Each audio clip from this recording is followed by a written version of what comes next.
जिंदगी में अगर कोई दुख ना हो ना तो बीएड कर लो।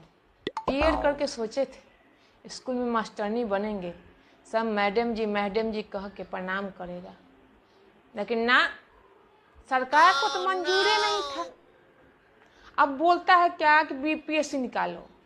गए बीपीएससी का एग्जाम देने, रे बोलैया इत बीपीएससी में यूपीएससी जैसा टफ क्वेश्चन दे दिया। बताइए क्या गलती है हम स्टूडेंट की। बाबर पढ़ के जाते हैं तो हुमायूं पूछता है, हुमायूं पढ़ के जाते हैं तो अकबर पूछता है। बाबर, हुमायूं, अकबर सब पढ़ के जाते हैं तो रजिया सुल्तान तलवार लेके खड़ी रहती है। पूरा इतिहास रट के गए तो पूछता है मोदी जी अभी फिलहाल में कहाँ से घूम कर आए हैं। अरे हम क्या जाने कहाँ से घूम के आए, नहीं नौकरी देना नहीं दो, झूठ मूठ का एग्जाम ले लेके परेशान क्यों करता है रे।